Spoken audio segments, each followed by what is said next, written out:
17, 2026 meeting. Board members, I believe you've had draft meeting minutes included in your packets. Do I have a motion? For approval. Ms. Richards moves to approve. Is there a second? Goodwin seconds the motion. All in favor, please say aye. Aye. Any opposed?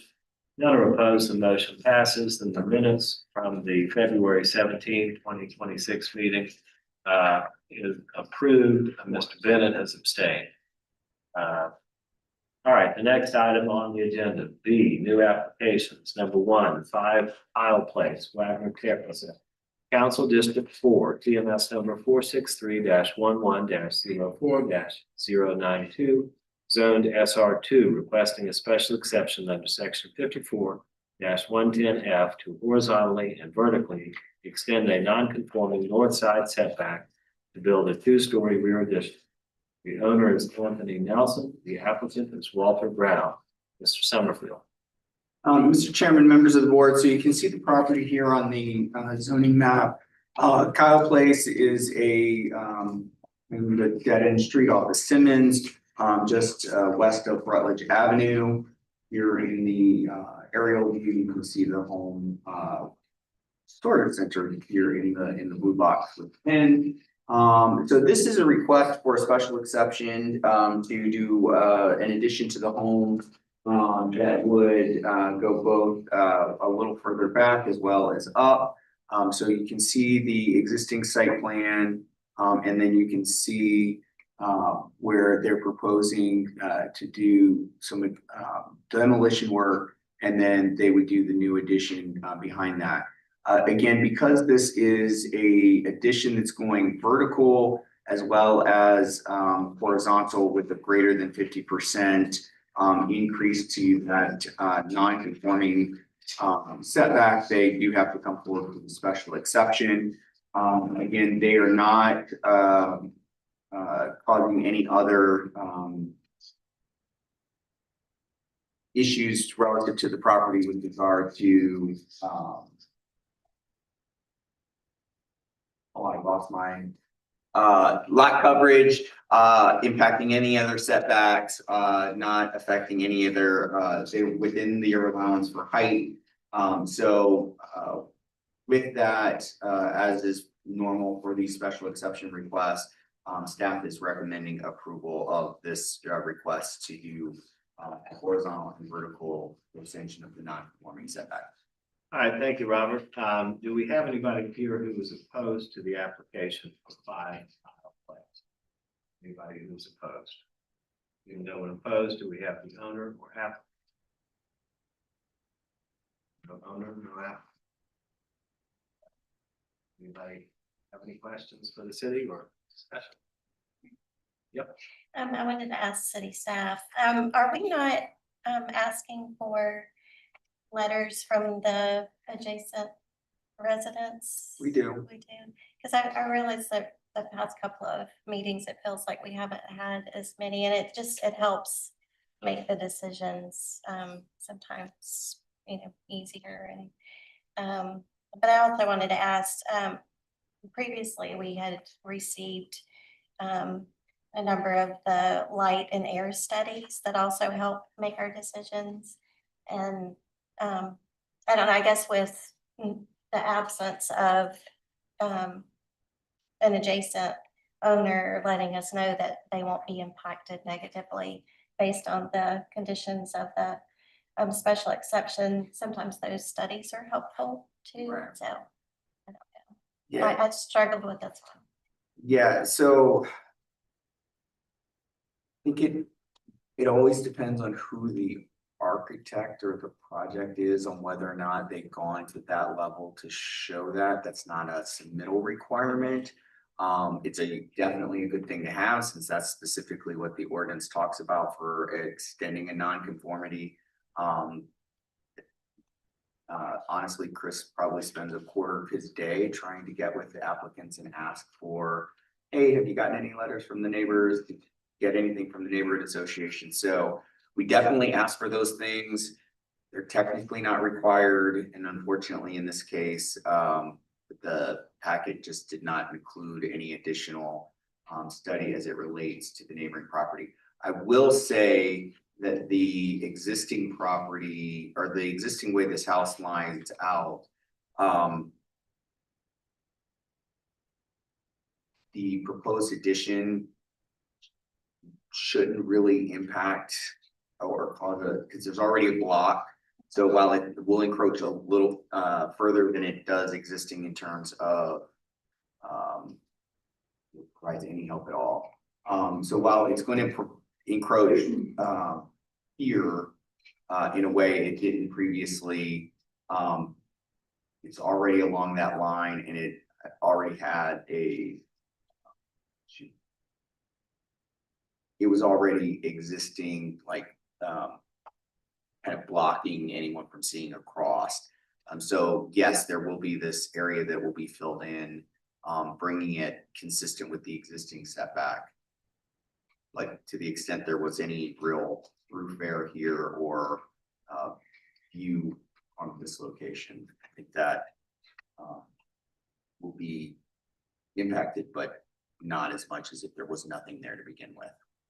I don't know if that helps. Is it 50% of the existing or remaining property line? It would be 50% of the existing, so the proposal would take it, and I don't have the math, but they did the math and the proposal was, I mean, they would have to come anyway for the vertical extension. Oh, sure. But my understanding is the horizontal is also less or greater than the 50% of the existing encroachment, Is there a length of the existing. Is there any indication on the roof line heights, elevations matching existing or being No, below for existing? some reason, and this is something that is expected, this project did not supply elevations for the addition. And so that is a part of the submittal checklist though. But we did not receive anything relative to any roof lines.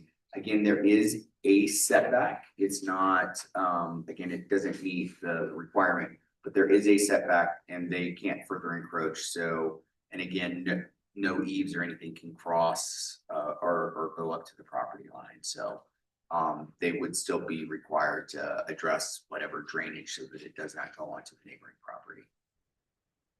Just as they do today. I wish the applicant were here to Yeah. answer these questions. Yeah. I think Like- this is making it very difficult to. And I mean, you can, again, you can defer and we can contact the applicant. I don't believe we've received any communication from them as to their inability to attend tonight. And we do, I mean, we advise all applicants, regardless of our recommendation, to be here because there will always be this, there will always be the potential for questions. There's been someone in the audience in opposition. So I'm not sure why they're not here this evening. I think I would make a motion for deferral. I think there's too many things missing from the application to give us a full clear understanding of what they're asking for, whether the neighbors have reviewed it and have any thoughts on the special exception. And that'll give us an opportunity to get those elevations as well. That'd be very helpful. I'll second that. All right, so we got a motion to defer by Mr. Bennett. We got a second by Ms. Grass. Any further discussion? This property, is that depiction of the home sitting on the lot? And if you go back to the yellow, keep going back. Right there. Is that a depiction of the actual approximate size? That is. Yes, that would be the existing footprint, but the alignment of the footprints to the aerials into the zoning map are not, particularly in some of the older parts of Charleston, are not perfect. And so based on the survey, this footprint does not cross the property lines, even though based on the overlaying of the GIS, the demarcated property lines over the aerial footprinting, it does look like that on this, but based on the survey, it does not cross the property line. it would appear that it has substantial backyard. Would you agree? I would agree. So I would not be opposed to it, but I understand needing to get the roof information and that kind of thing. Just wanted that for the record, just to kind of how I see it. Didn't agree with you, Bill, and I think too that it's consistent, if you go back to the aerial view, I think what they're asking for may be consistent with the adjacent properties. It's weird because today I walked by and it looks like to me that they were all the same. I don't know if there's been additions or anything to any of these houses or they've changed, but it looked like they were all the same, as far as like extended back and the back. But the one thing that concerned me is they're extremely close together.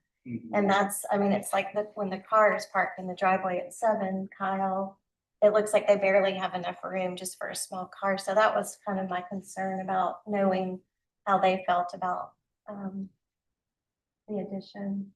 And we don't have any comments or opinions, support or opposition by the neighborhood association, is that right? No, sir, we did not, Wagner Terrace did not submit any letters Yeah. one way or the other. And I'll make 2 observations and then we'll vote. One is that typically I disfavor deferrals because I like to try to handle business when we can. However, I think there's a good case to be made for a deferral on this one when we don't have opinions from the neighbors. We don't have an opinion from the association. I'm inclined to grant the application, but I can't argue with my fellow board members that there is some additional information that would be helpful in making this decision and in carrying out the duties of the board. And public service announcement to everybody, if you apply for a variance or a special exception, you might want to show up. All right, all in favor of the motion to defer, please say aye. Aye. Any opposed? None are opposed, the matter is deferred and we'll hear it again. Hopefully next time we'll hear. Yeah. All right, next item on our agenda. B2, 824 Burger Street, Maryville, Ashtonville. Council District 9. EMS number 418-11-00-100 zoned SR2, requesting a special exception under section 54-501 to build a detached single-family home on a lot of insufficient size, 4,984 square feet are existing, 6,000 feet are required. The owners are A&O Associates LLC. Applicant is Leonard Higgins Jr. Mr. Summerfield. Mr. Chairman, members of the board, so this is a property on Burger Street, as you can see here in the zoning map. This is Burger Street actually ends at the march here to your plan screen right, and then Main Street is the other end of the block here. There are several vacant lots on this particular block. This is Maryville, Ashleyville. As we know, there are a number of parcels that have been platted at a time before the existing zoning requirements that require the 6,000 square feet. At this time, the applicant is proposing a detached single-family dwelling that would be proposed to be within the setback and lot coverage requirements. However, again, because the lot at just under 5,000 square feet is below the 6,000 that would be required for the zoning that has come after the platting of this property, it's considered a lot of insufficient size. Therefore, the special exception has been requested, as we do in nearly every case for a special exception for a platted, already existing single-family lot in a single-family neighborhood.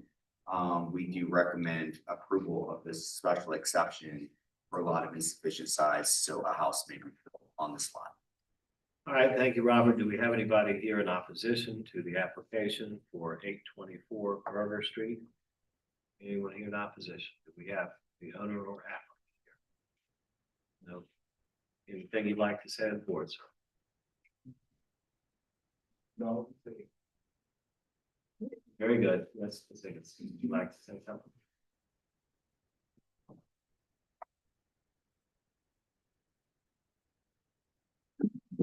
Good evening, my name is Marcia Higgins, and I'm president of the Maryville Asheville Lake Association. We do support, Mr. Higgins in building the house at 824 Burger Street. He built a similar home, that he's requesting for tonight at 826 Burger. The neighbors really think it's a great home that fits within the character of the community, and we appreciate Mr. Higgins abiding by the 2 parking spaces on the property.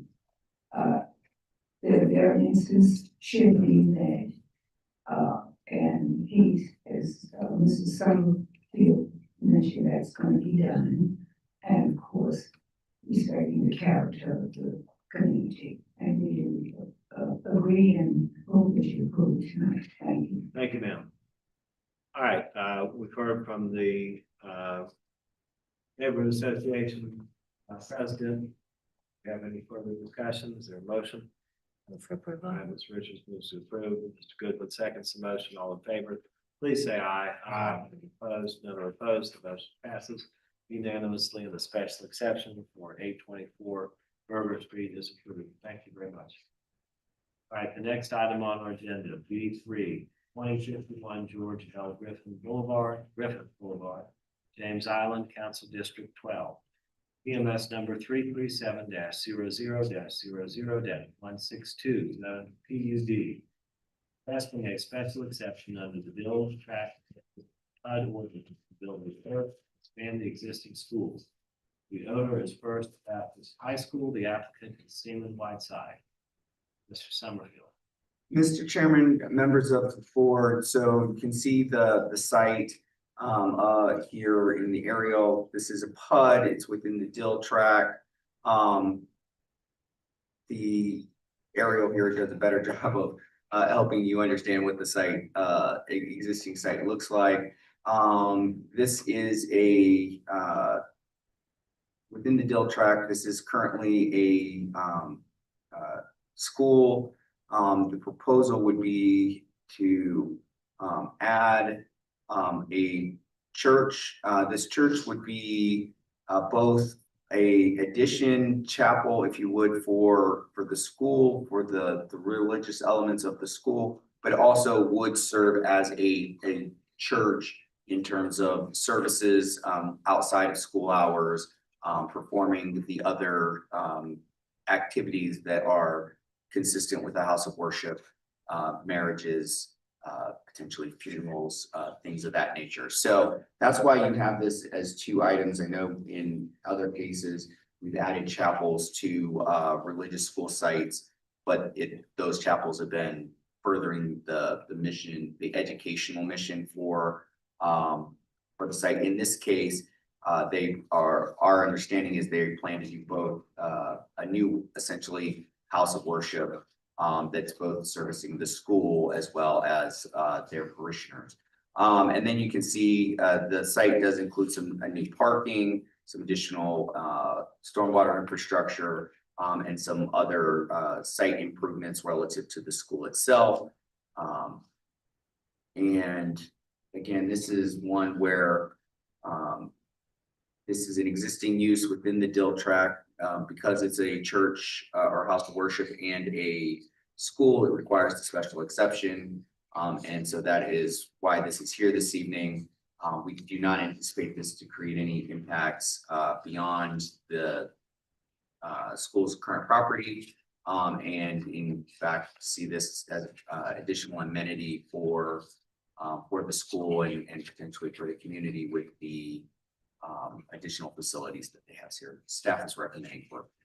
All right, thank you, Robert. Do we have anybody here who is in opposition to the application for 2051 George L. Griffith Boulevard. Anybody opposed? Seeing no one opposed, do we have the owner or applicant present? No, yeah. If you want that. I'm sorry, I can. Oh, yeah. we don't- Okay, is there anything you'd like to say to the board? No, there's nothing else to add. Thank you. All right, do we have any discussion, questions for the city? Ready to make a motion? Move approval. All right, Mr. Bennett moves to approve. Is there a second? Goodwin seconds the motion. All in favor, please say aye. Aye. Any opposed?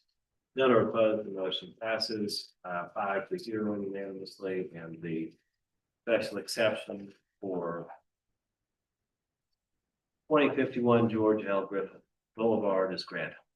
Thank you. All right, the next item on our agenda, B4, 43 Fenwick Drive, Old Windermere. 11.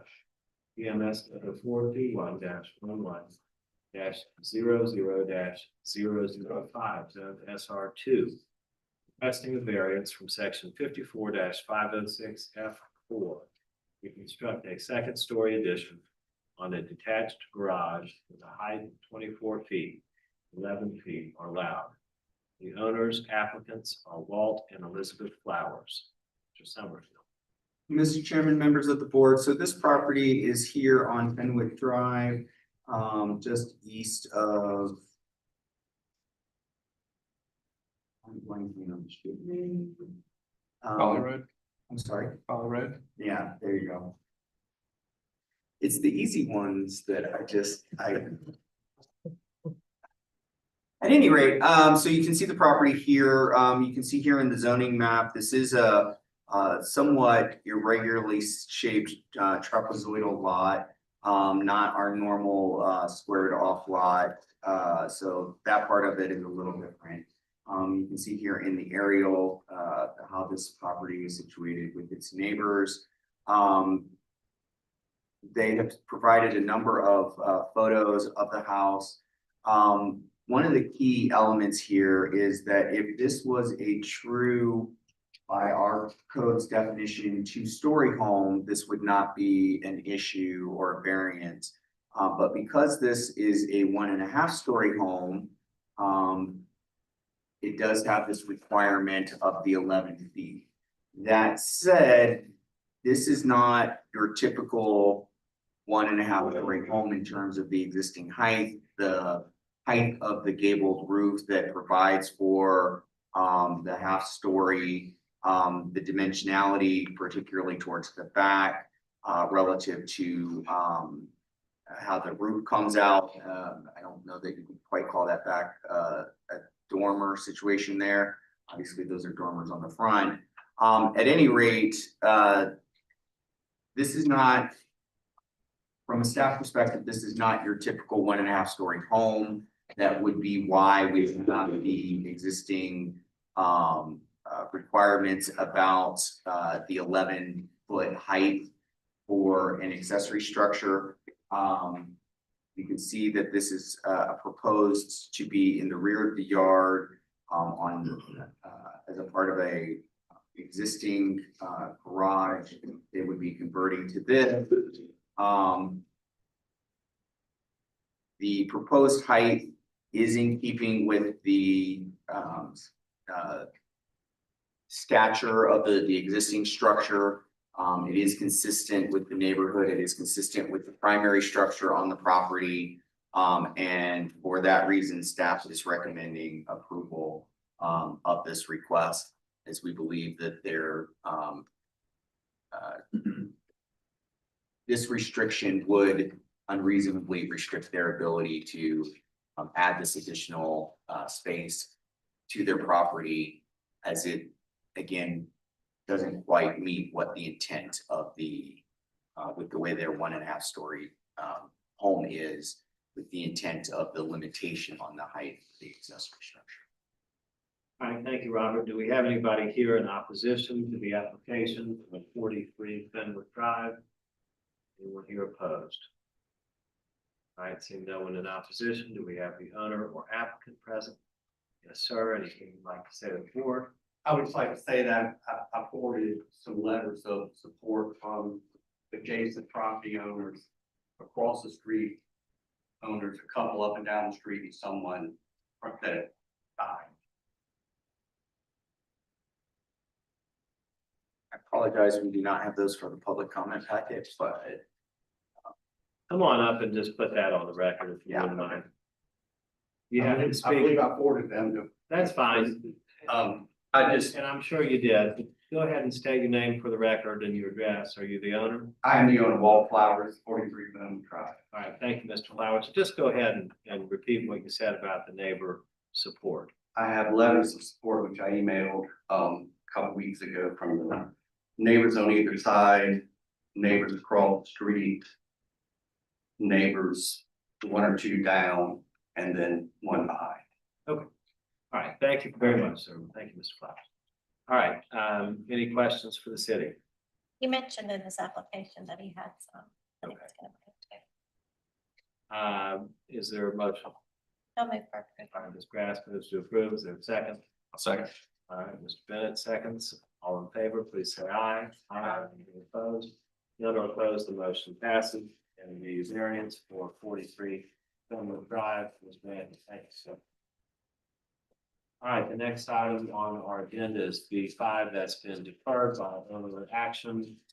Next item on our agenda is B6, 25 Lord Albert Drive, DuPont Station, Council District 11, PMS number 347-05-00-146, zoned SR1.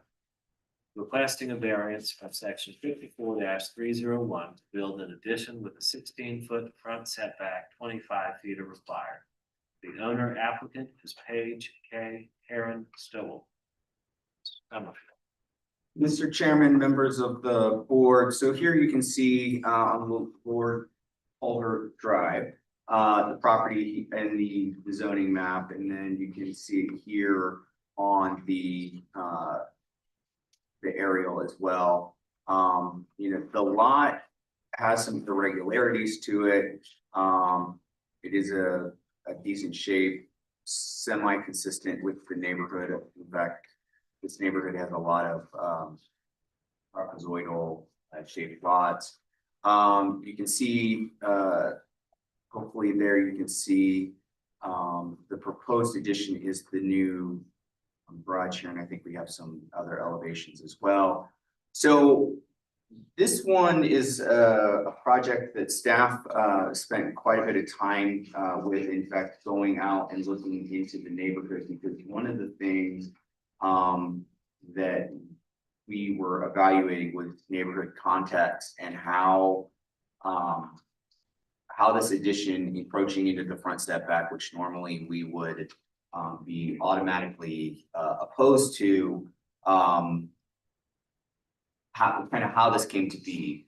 And so if you look here at the site plan, you can see that the garage addition is here.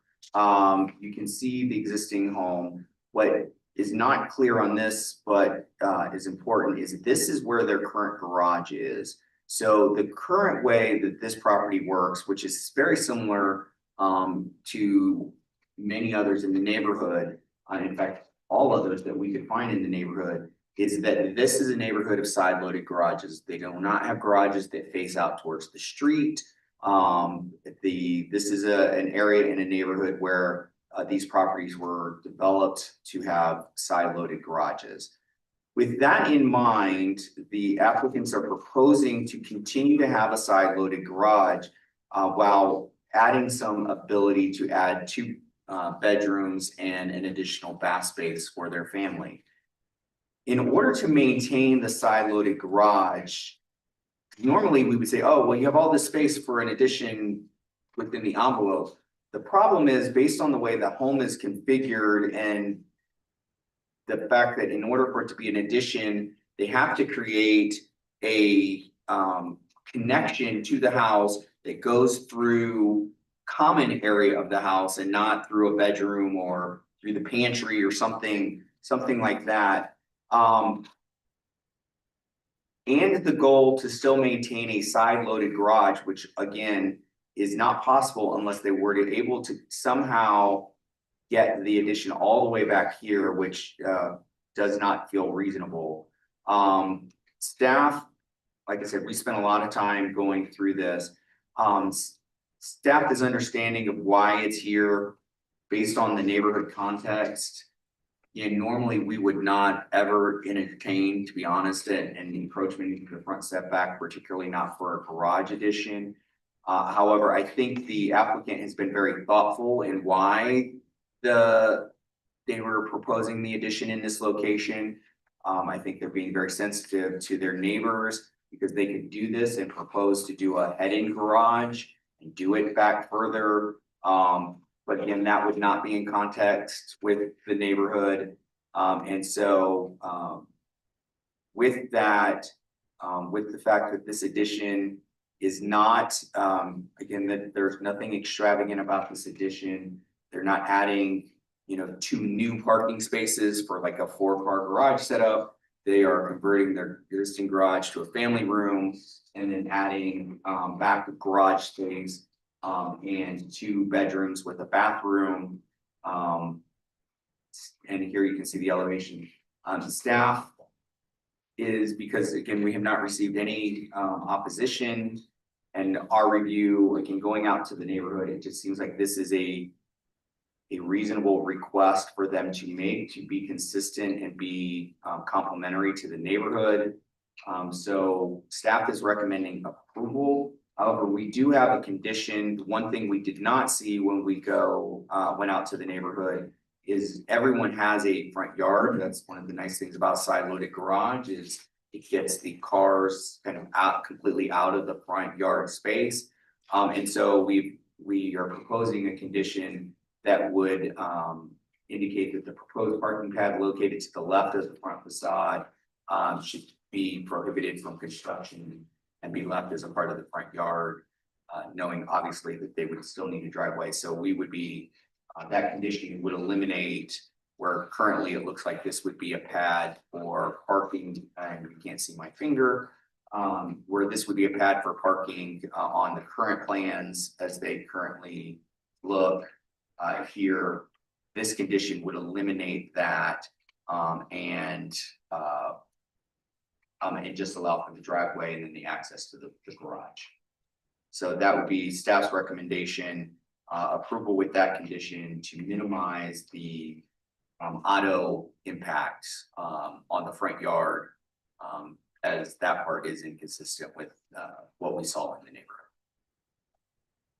All right, thank you, Robert. Can we look at that again, that area that we're talking about? On the elevation, the site plan. I'm sorry, the parking area that we're gonna prohibit if we grant the city recommended. Yeah, so we would be looking at this area. And again, one of the things that was pointed out to me by a staff member is normally this is, if this were, someone were to do this, we wouldn't have the ability to tell them no if they were just creating additional parking area. However, because this is a variance, we can say no as a mitigating factor for allowing the encroachment into front setback. So okay, you do have the ability to do that in this instance, even though normally we would not have the ability to tell someone that they could not increase their on-site driveway. Okay, and so we're talking about the entire rectangular portion Yeah, of sheet R4 with the cars drawn. Yeah. And that whole rectangle there. so the driveway would go this way and not include this area. Okay, well, let me make sure I understand. So all the way up or just part of the way up? I think, He's talking about just. yeah, Okay. yeah, that box. I see. So if you were to drive the driveway, if you were to take a line from the driveway parallel all the way through. Yeah, just Okay, continue this over. This would not be paved or parking area, but obviously they'd still have their driveway to enter the property to access their Okay. garage. I got it. I'm with you. I'll just have to think about how that sounds in a condition. Yeah. Good question, Mr. Summerfield. Has there been consideration on the city's part to even shifting Eagle Drive off the access to the front door so that you, pretty large area even? That was a question that we had again internally. We had not had a chance to explore that with the applicant. One member was traveling, and this some of this came up even just today. So in terms of the condition, so Just in the interest of preserving front yard space. it would- yes, we wondered also, like, again, like just the three headlights, but this is no longer the front room. This is a entryway to the house, and then the new parts of the master. So maybe headlights shining in is not as big of a deal as it might have been before the renovation that they're undergoing. Well, I was even thinking just in terms of the character of the neighborhood, if that's Yeah. typical. Yeah, no, the typical is the driveway is off the side, because again, it's accessing that side loaded garage. So this part would be atypical for the neighborhood in terms of a driveway that's semi-centrally centered on the house itself. All right, thank you. Do we have anybody here in opposition to the application for 25 Lord Calvert Drive? Anybody in opposition? All right, seeing no one in opposition, do we have Ms. Stowell? Anything you'd like to say?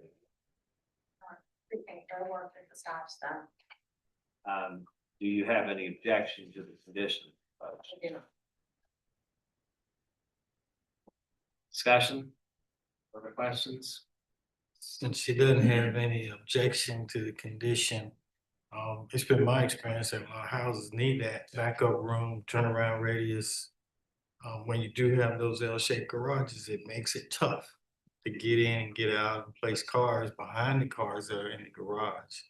So a lot of L shapes do have a lot of concrete out front. You just have to be decorative and creative as to what you do and how you do it. But applicant doesn't have a problem, so I don't have a problem. Just want to share that. All right, thank you, Bill. Anybody else? May I make a motion? I'll make a motion for approval with the exception of the shortening the driveway area to the director's discretion. I don't know how we say that. We need to. Yeah, move to approve under the condition as proposed by the city. If we can read that as the proposed parking pad located to the left side of the front facade shall be prohibited from construction. How's that sound? There you go. Okay, so the motion's on the floor. There's a second. I'll second. Bennett seconds the motion. All in favor, please say aye. Aye. Any opposed? None are opposed. The motion passes. And the variance for 25 Lord Calvert Drive is approved with the condition that the parking area to the left of the driveway will not be constructed. It will identify that for you. Thank you very much. All right, the next item on our agenda, B7, 102 Presidents, Cannonboro, Elliotboro, Council District 6, EMS number 460-11-04-023. WH, requesting a variance from section 54-317 to provide 58 off-street parking spaces, 121 spaces over Flagler, for a mixed-use development. The owner is President's Place FC LLC. The applicant is Greg Dillon. Dillon. Thank you, sir. Greg Dillon Development Partners LLC. Mr. Summerfield. Mr. Chairman, members of the board, so you can see the property in question here is at the corner of Cannon and President Street. This is a property that has been in the MU2 workforce housing designation for quite a while now, actually. Just as a reminder, the MU We're now up to MU3. But the MU2 workforce housing is an incentive-based optional zoning district that a developer, property owner opts into. It has requirements for contributing to the city's workforce housing needs in exchange for participating in helping to address the city's workforce housing needs. There are various development standards that are relaxed. One of those is often there continues to be an ongoing conversation. In fact, there's been amendments in just the last couple of years to our requirements related to MU workforce housing designations that have what we call micro units in them and that have accessibility to transit lines, that have accessibility to daily service needs, and in this case are also adjacent to a major employment center, which not just employment center, but in this case, employment slash higher ed facility, which is what this development is proposing to service with a proposed dorm apartment style development plan where the development is geared toward providing housing for these students. Again, this is MUSC, so these are not USC or College of Charleston entry students. These are folks pursuing medical degrees or professional degrees in the College of Nursing or dentistry or things like that. So a little bit different of a lifestyle choice in terms of the living that they would be proposing in here. Presently, this is I believe it's a pay to park parking lot. Although the applicant can correct me if I've gotten that part wrong. This is what they are proposing to place on the site. Again, following the rules for MU2, they would have a mixed use development that would have some ground floor retail commercial activation with, in this case, residential above. As a part of that residential, they will also include their workforce housing commitment. And I cannot recall which generation this is to be able to say for certain what that percentage is, but that's percentage is somewhere between 10 and 20%. But it changes based on the generation, so I don't want to misspeak on that. They provided quite a bit of background material with relationship to the site's location and proximity to the college or the university, the medical university, as well as other transit options with the bus service. Additionally, this will be in proximity to Low Country Rapid Transit when that's done. You can see here kind of the unit mix. This includes micro units, as I mentioned, includes 2-bedroom and 3-bedroom units in here across their full complement floors. Again, they describe a lot of the elements going into why they're making this request. They are providing on-site parking for 58 spaces. This will be handled through a mix of individual physical spaces, as well as I believe they are doing a parking system, stackers, thank you, within the structure as well, because there will be some folks who will have cars, but the demographic for what this development is aimed towards are not folks who will typically have cars. Therefore, staff is recommending approval of this variance for all those reasons. They do have a letter that was submitted after public comment closed that did come in from the Marion Hawkins, the Canon Elliott Borough Neighborhood Association that is recommending approval or is supportive of approval. However, they're supportive of approval with a proposed condition, which again, based on the location of the site, don't believe is going to be problematic for adherence to, because I don't necessarily believe that there's residential parking that will be convenient to this site.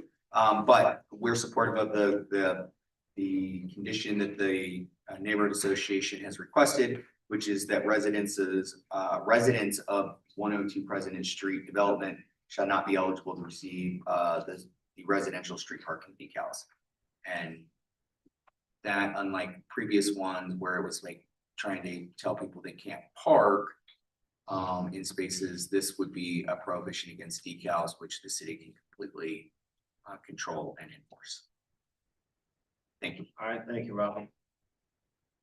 Does anybody have opposition to the application for 102 President Street?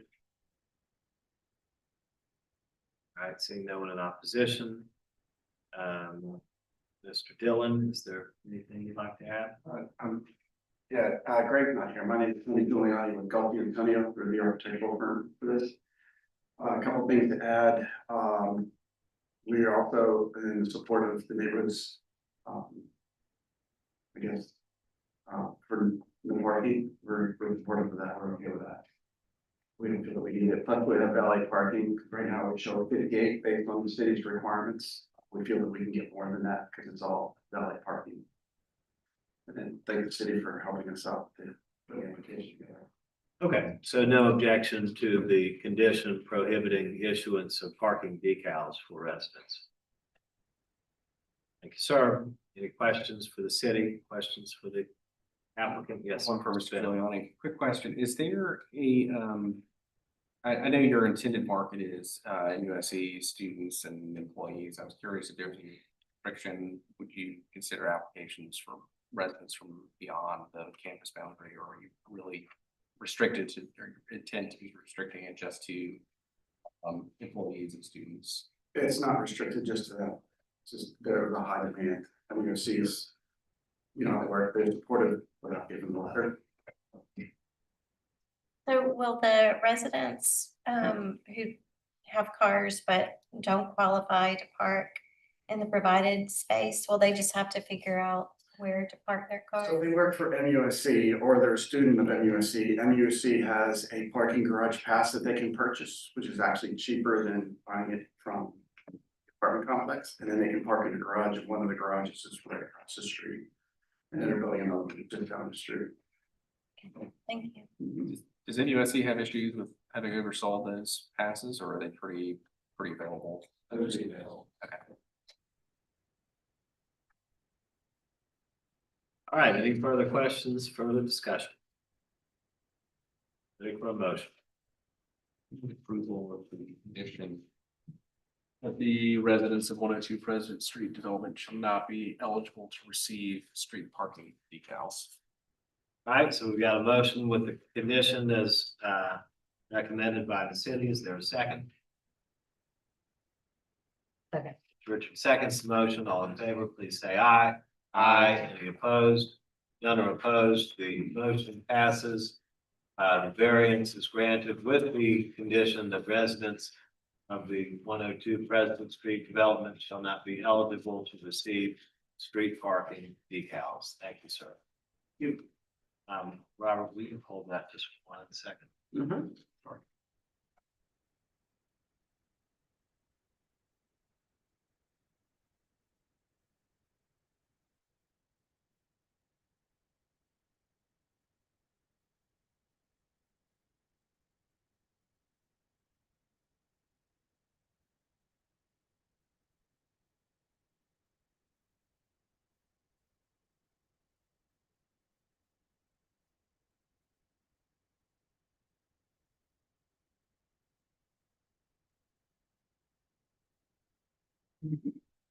All right, the next item on our agenda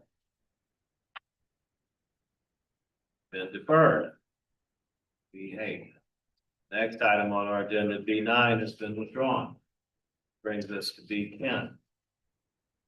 57 Ash Street, Cannonboro, Elliotboro, Council District 6. PMS number 460-00-01-100, zone DR2F. Requesting a variance from section 54-301 to build a two-story rear porch addition with a 1-foot rear setback, 3 feet are required, and a 1-foot east side setback, 3 feet are required, and a variance to exceed maximum lot coverage 69% is proposed, 57% is existing, and 50% is allowed. Build a two-story porch addition. The owner is Joe Westerberg and Jim Ruber. The applicant is Greg Dimitri. Mr. Summer. Mr. Chairman, members of the board, so I do want to start out by reminding you that you did hear an application for this property previously. That application was denied. This item is back before you, or this item is a new item. New comments, new analysis by staff. The applicants met with staff. They made what I feel were substantial adjustments to their request, including the removal of the elevated HVAC stand that was to the side of the property, as well as some adjustments to the rear that we'll go into in a moment. That because of the size of the lot, it was my opinion as a zoning administrator that the changes were enough to warrant the ability for them to reapply within the normal 6-month cooling off period that exists by code from a denial. So I just, for the record, wanted to put that out there so that in case there's any question about why this item is back so soon, that's why. All right, so this property you can see here on Ash Street is just one property off of line. The aerial here kind of turns around. You can see on the aerial, and it's important to note because it'll be a part of the conversation, I think, this afternoon or this evening. The backyard area, which is here where the proposed addition is occurring, does face off onto a parking area on the adjoining property. That's not quite as clear here in the zoning map, but you can see that here in the aerial there, as well as, again, porch back here going that direction. All right, so they have provided a number of documents. Again, they are no longer pursuing the HVAC addition on this side of the property. They did have an existing HVAC stand that was in this rear area that will now be where the proposed porch would be located. You can see how they've drawn out the existing house and the proposed screen porch. Again, there is an existing step, I believe, out of the house, and then the HVAC system, but there is not an existing porch back there. Based on our conversations, based on the feedback they received from the board, and in respect for some of the comments that they heard from neighbors, they did go back. They have reduced the scope of this project. Specifically, they are requesting that they have the ground floor screened in porch that would have a little more of an intrusion into their rear yard area. But it is their belief, and from looking at the site, I think it's a warranted discussion that that area is blocked off by the back block wall from being an intrusion into the neighbors. And as a concession then to addressing concerns from the neighbors and from staff, then they have reduced the second story element so that the second story element is within the setback allowances. That said, the whole proposal based on the footprint of the screen porch at the ground level does still create a lot coverage issue and does still create an intrusion into those setbacks. Again, I think there is certainly a conversation and a case to be made that the proposed, I'm sorry, I thought that was a block wall. It's a slat fence. That the blocking off of the bottom porch does limit kind of the exposure of the increased area for that screen porch. And again, on the second story element, they have reduced the scope of that so that that would be within the setbacks, diminishing the potential intrusion into the neighboring property and the look over onto the neighboring property. Again, as we already said, that there was an item that was before you that was, in my opinion, much more involved. In January, that was denied.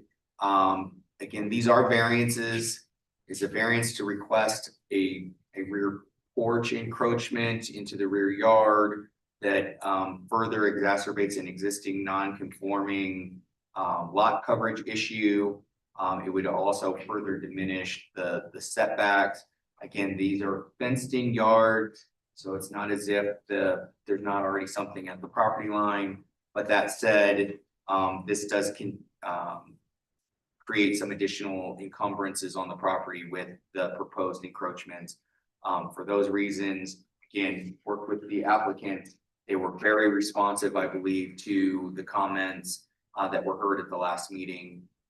But from a staff perspective, as much as I think there's a conversation, we just couldn't recommend approval at this time. Thank you. All right, thank you, Robert. Do we have anybody here in opposition to the application for 57 Ash? I'm sorry, you do have two comments that were submitted via the public comment portal. These are new comments, as I said, because this is a new application. There had been some comments that were a part of the previous application. Those were not forwarded as a part of the record. Because this is in fact a new application. Thank you. All right, thank you, Robert. So I saw one hand go up, so we'll hear from you in just a moment. Another applicant? Yep. Will come up? Sure. So the city has recommended denial, but I heard Mr. Summerfield say things to talk about, so please proceed. Yeah, thank you. As Robert shared, we were here on January 20th with our proposal. And, he indicated the percentages of the lot coverage was 50%, and we were proposing to end up covering 75%. And so we went back and reduced that to 69. And in addition, as he mentioned, we limited the scope of the top porches. So the overall square footage of the porches had gone from 414 feet to 300. So we reduced that in fact, 28%, so even greater than the reduction in the lot coverage. But being that the base porch, would be included in the lot coverage, it appears even less reduction, but clearly we did reduce it. The other couple points we just wanted to make was about the aspects of the variance test that appeared to us be in question. I believe in the posted note from staff we reviewed over the weekend, there was the reference to the unreasonable use restriction. We talked a little bit about this last time, but for us in the buggy season, it's just about to begin. We're concerned about mosquitoes and, not to be too dramatic about it, but, with climate change and the length of the season here, and our last two homes in South Carolina, we had screening porches, and we felt like something we could achieve here when we purchased the home last fall, and obviously that's something that we're interested in. We also, from a various times perspective, we're recognizing the impact on our neighbors, both in terms of the comments that we received last time here in person, the comments that were posted last time, even the comments that were posted here over the weekend. And, that's part of why we did not choose to continue to pursue the moving into the setback or getting a variance on the side of our house. So we pulled back on the side so that we would not intrude into that variance area. And then in the back of the house, that's where we've also pulled back the top portion, recognizing that that is potential to, as one comment was referencing, like looking down into like the parking lot behind us. And we are very open to installing privacy partitions to ensure privacy, so that they we can't see into their premises, they can't see into ours. So for us, we feel like we really listen to the feedback. We continue to want to work with the city and the board and our neighbors, and so we're just hoping we can come to some sort of mutually beneficial agreement. Thank you, Mr. Ruber. Appreciate it. All right, anybody else who wishes to speak in support of the application? Let's see, no one else in support, option 50, please.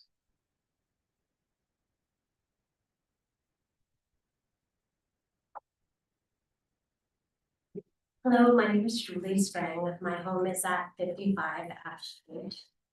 And this application asks the board to grant relief from ordinances designed to protect not only adjacent neighbors, but the neighborhood and the city as a whole. And first, relocating mechanical equipment from the rear of the home to the side facing, the street facing side, it requires a minimum of 60-foot lot depth, and this lot is only 49 feet deep. Second, the request would increase lot coverage on a property already at 57%, where 50 is the maximum permitted. Expanding an existing nonconformity further undermines the purpose of the cap. That does not constitute a hardship under the zoning standard. It reflects how fully the lot has already been developed. Finally, this is a historic home built in 1880. Construction visible from the public right-of-way would alter the historic character of the street. And for those reasons, I respectfully ask that the board deny the requested variances. Thank you, Ms. Strang. All right, anybody else in opposition to the application 57 Ash? I'm not in opposition, but I want to say something. Okay, come on up and say something. In response to this, or can I respond? Go ahead.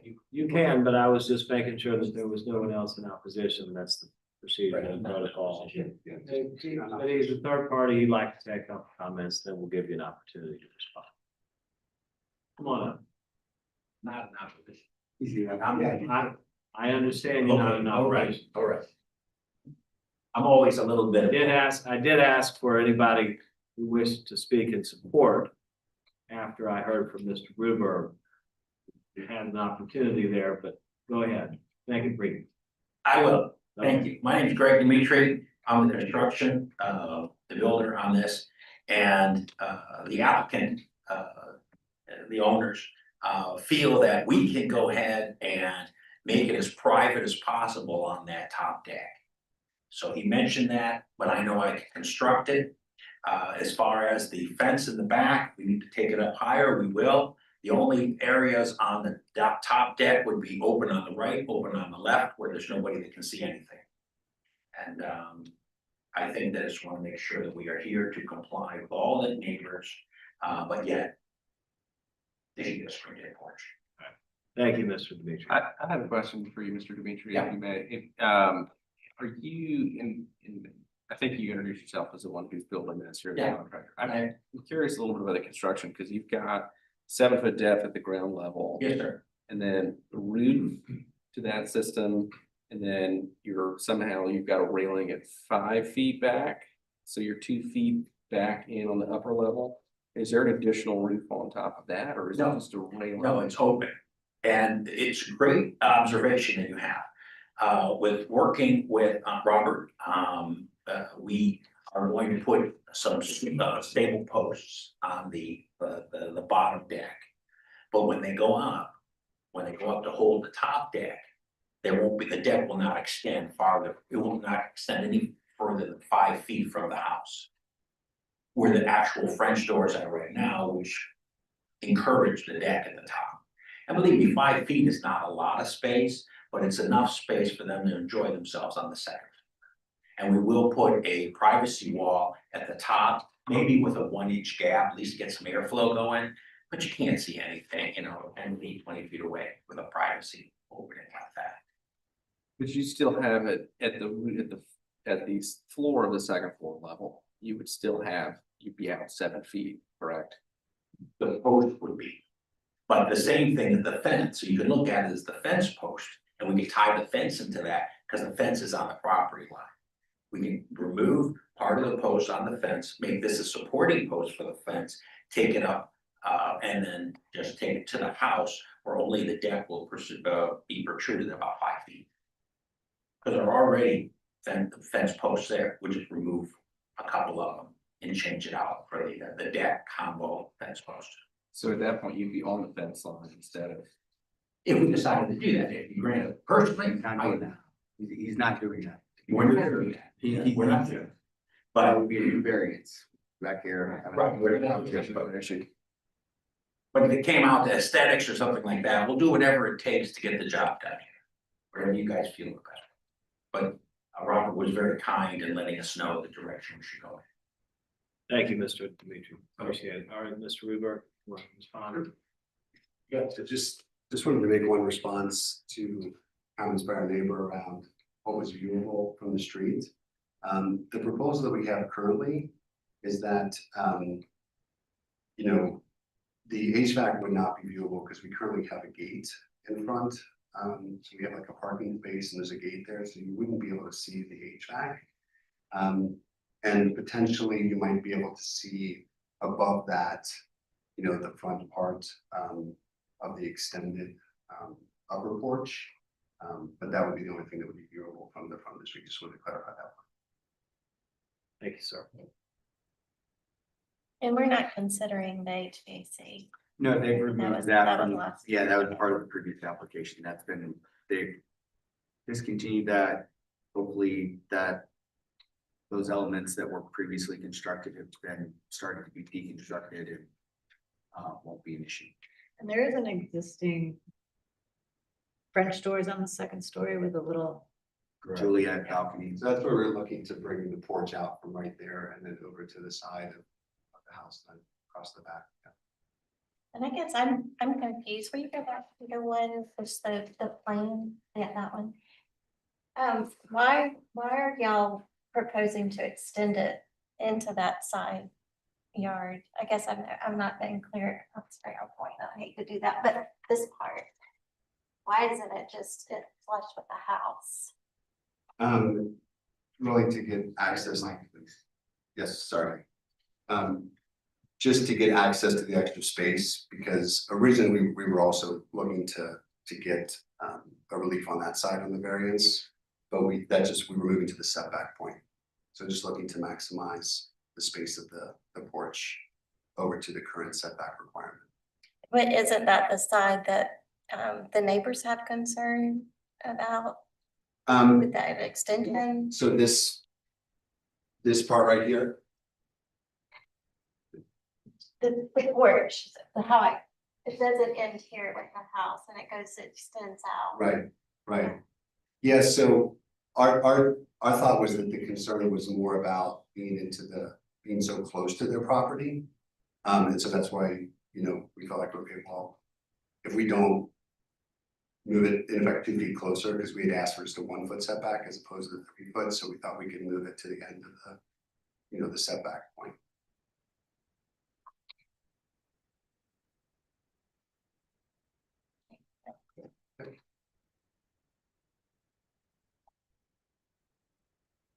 Any other questions? About discussion? Does the city support any of this outdoor space addition? again, because of the variances, particularly the lot coverage and the well, they're not doing that setback. If it was and again, I'm not suggesting this, I'm just saying, if it was just a one-story screened in porch that would have been fully, essentially fully screened by the rear wall, I think staff would have had a very different conversation, than a two-story, encroachment into a further encroachment into an already, tight setback, as well as an exacerbation of the lot coverage. Those create issues for the city. This is, as was mentioned, this is a lot that is a fair amount of house. It does not currently allow for a lot of outdoor space. So this does seem like absent these other facts, it seems like a reasonable thing to request to do is to have a screened porch on the back of your house on a lot that otherwise doesn't provide you the ability to have, as the language goes, quiet enjoyment of your outdoor part of your property. That said, this is Charleston, these are tight configurations, and in order for them to do that, it obviously encroaches into those areas that we maintain to try to keep some space between folks so that the neighbors can also have quiet enjoyment of their property as well. So this one, particularly given the applicants did come back and they did modify the plans, they did get rid of the very large HVAC structure that was being proposed on the side of the house. That was significant concern for staff. Again, that's why I thought that it met the test to be able to come back as a new application. And I thought there was a valid conversation to be had by this board. But again, staff could not get there to an approval recommendation. I'm not entirely sure I would have come to the same conclusion the city has with regard to whether this is a materially different application than what we saw previously. However, since it is in front of us, I think it's reasonable to look at the 4-part test.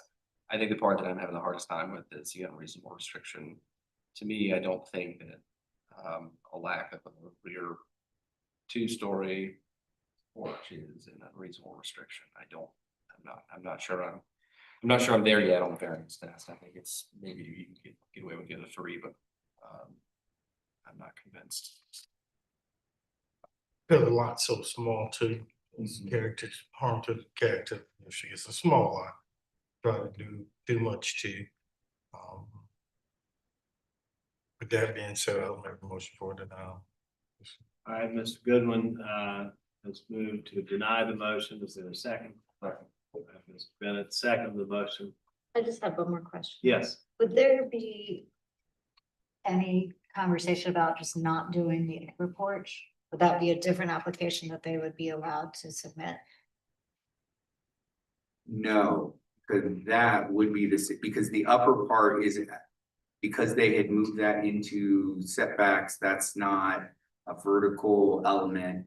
So we would still have the exact same lot coverage issue and we'd have the exact same setback encroachments. So with a denial, that would mean that they would not be able to come back with that version of an application for 6 months, because that would be essentially the same application in terms of what the request would be, even though it would look different for them. From staff perspective, that was the big difference, was there was a substantial difference in lot coverage with the removal of the structure in front, and then the other elements that they had changed up.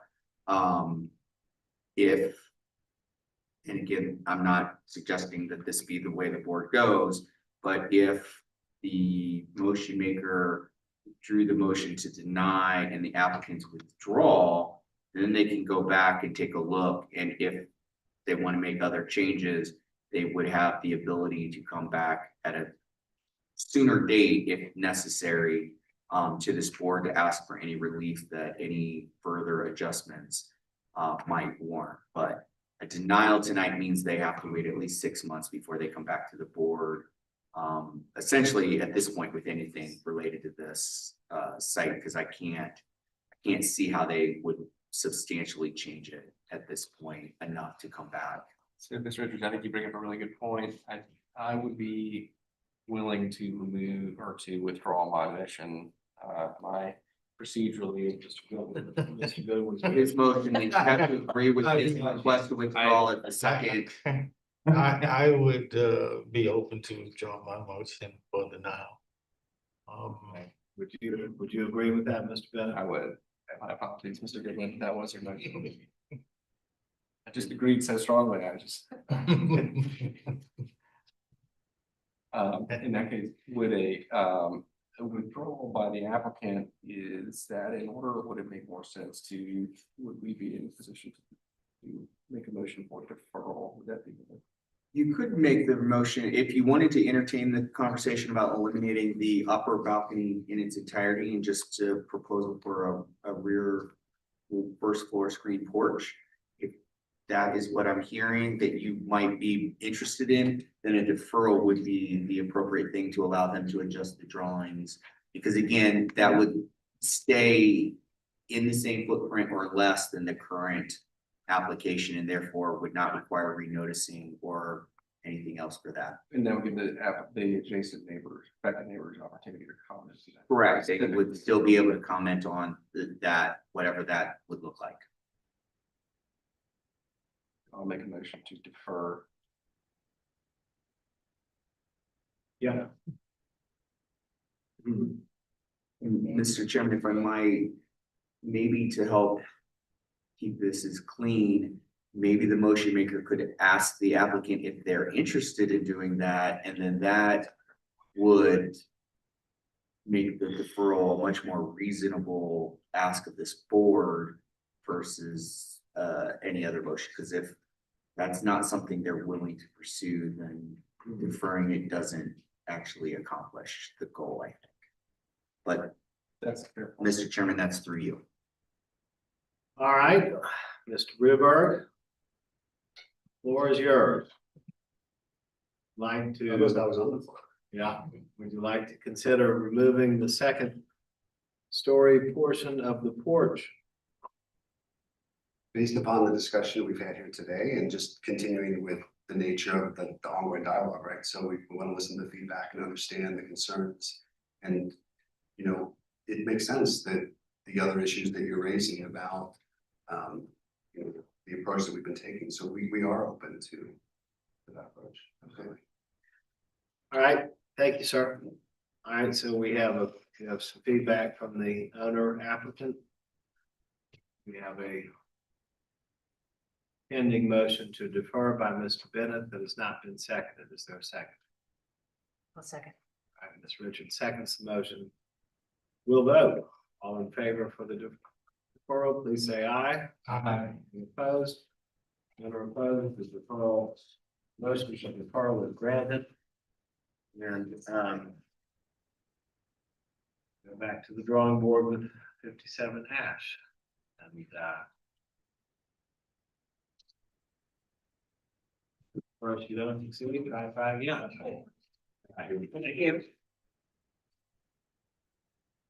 All right, the next item on our agenda, D11 3550 Maybank Highway, Johns Island, Council District 3. EMS number 279-00-00-061. Zone GO FR1, requesting a variance from section 54-317 by 224 off-street parking spaces, 283 are required. And a variance from section 54-301 to exceed the maximum height, 48 feet is proposed, 35 feet are allowed to build a recreation center. The owner is the city of Charleston, the applicant is Seaman Whiteside. Somerville. Mr. Chairman, members of the board, so this zoning map is very important to note. As you can see, we have general office on the front portion of this site, and we have a residential designation with the SR1 to the rear, which is all SR1 for this city property, which is not what we have actually on the neighboring property here, although we do have some SR1 over here.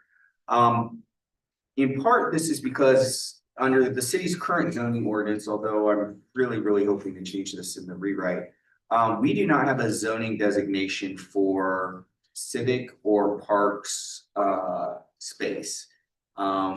Everything goes under either a commercial or residential designation. And because prior to the city's acquisition of these properties, they had these designations. This is what the team that's been working on creating what hopefully I think the community and city staff, particularly city recreation staff, are really excited about as a huge amenity for the island. So that's why we're here tonight on this item. It's because honestly, our code is somewhat deficient in that it does not address civic buildings. And it does not address park and open space as a land use designation. So you can see here the aerial. This is a part of the park site. You can see the baseball fields there, screen left. And this project would propose on this site to build a new recreation center that would include an aquatics component, as well as a gymnasium component. Is anyone familiar with these types of facilities? These are not short facilities. These usually will have a fair amount of interior volume. These aren't multi-story buildings in terms of programming and things that you would normally see. Again, these are unique building types. And the proposal is to provide the aquatic center that would, or the aquatics component that would be geared towards the street edge, and then the gymnasium portion here towards the rear. Because again, you have the site split zones in the residential district, you create this issue with the height, where that height that's proposed at the, I believe it's 48 feet, is allowed in the GO. It's too high for the SR1, which again, just it is what it is. So you can see here, the team has provided quite a bit of analysis and drawings between Seaman Whiteside and LS3P. They put together, again, what I think working collectively with the team that's working on this, a really great site plan. It keeps the building, an important thing to note, because DRB has reviewed this, because the architectural review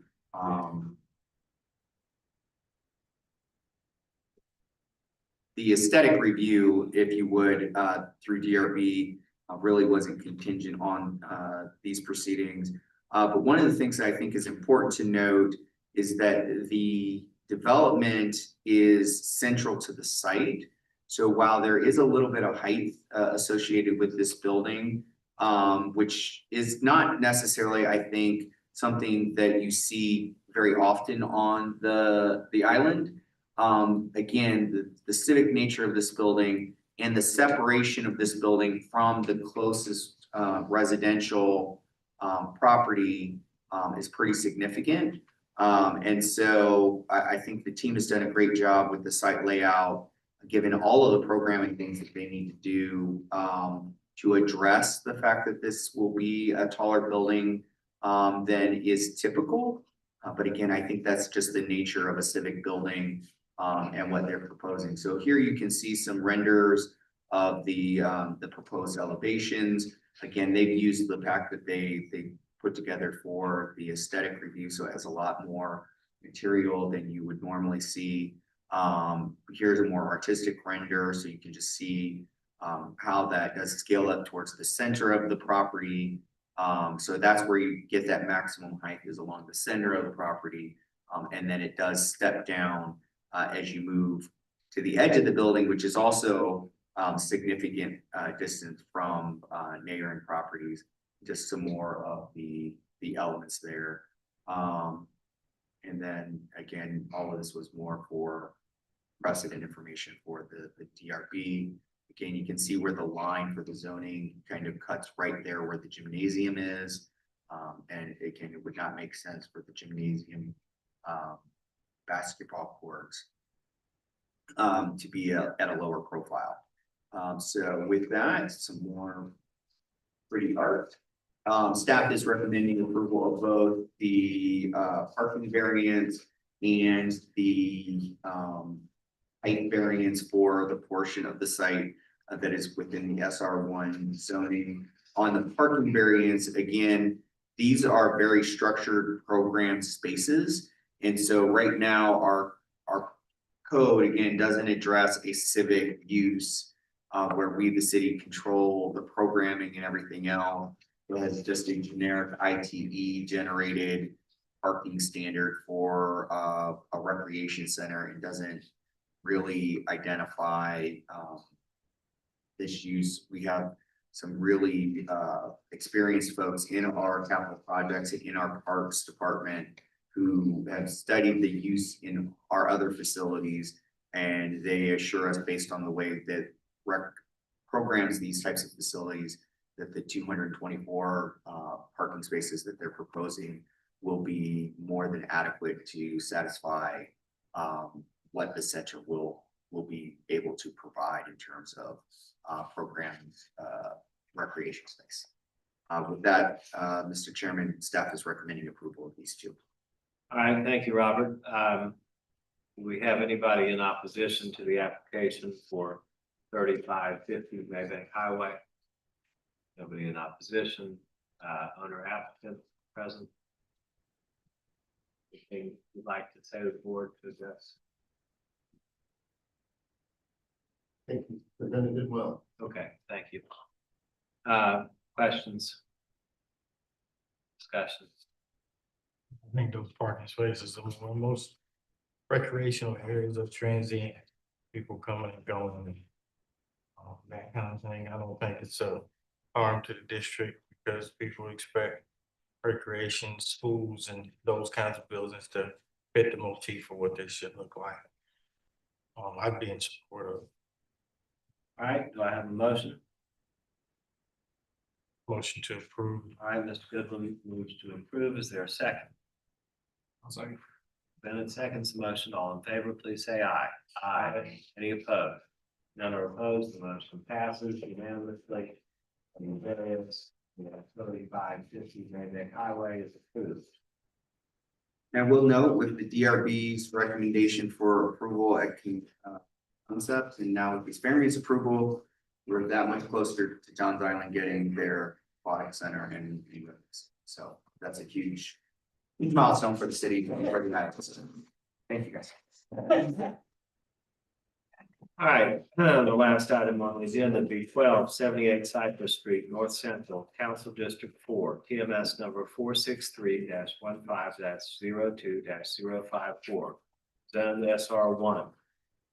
Requesting a special exception under section 54-110F to vertically extend the non-conforming east side setback to construct a second-story addition and a variance from section 54-301 to construct a 9-foot tall fence, 6 feet are allowed.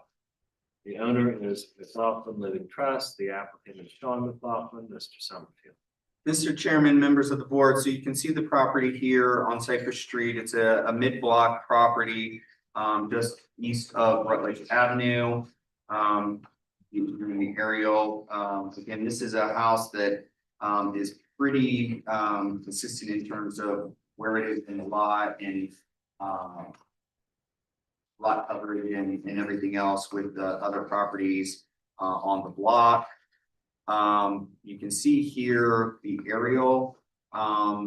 It's important to note, and I'm sure the applicant will be able to address this more.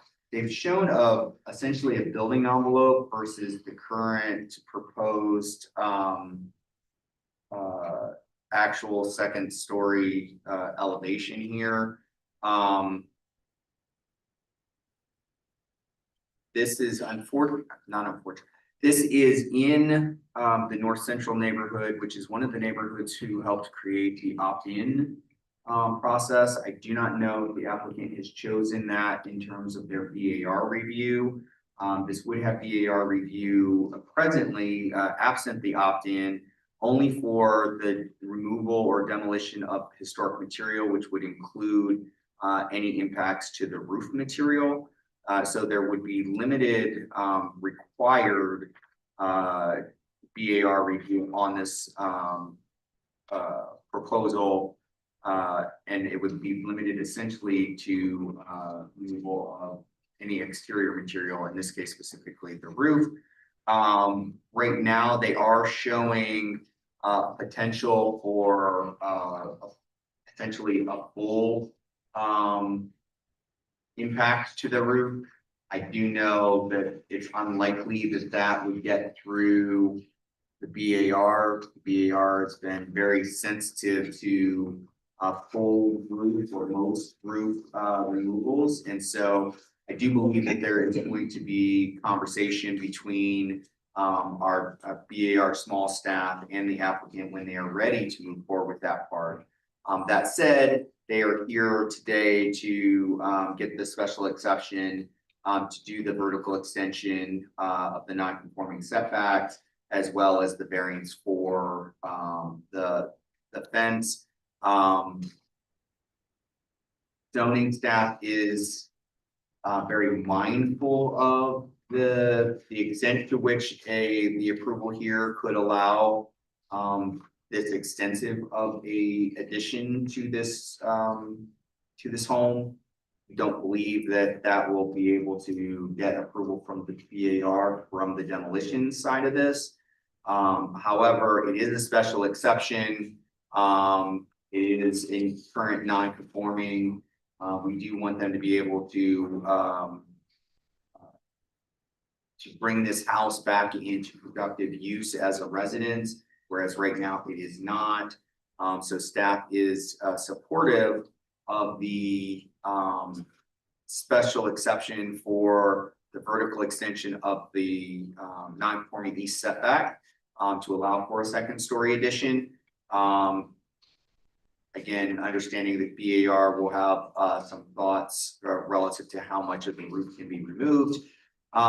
We, however, we're not able to get to a hardship to allow for a 9-foot tall fence for the property that was requested. We have, I think, only once ever recommended for a variance to exceed the fence height, and that was for that very unique circumstance that we had. And so, yeah, so staff is not recommending for the variance for the fence. However, we are supportive of allowing for the vertical extension of the non-conforming setback. Thank you. Robert, did you think the house shown in the photos is the house in question? Because you mentioned to get it back to living. Yeah, my understanding is this is the. No, it's actually the house to the right. Okay. So go to the next slide, please. And the next, it's this one right here. I'm sorry. Yes, and that was, I apologize. I see too many of these.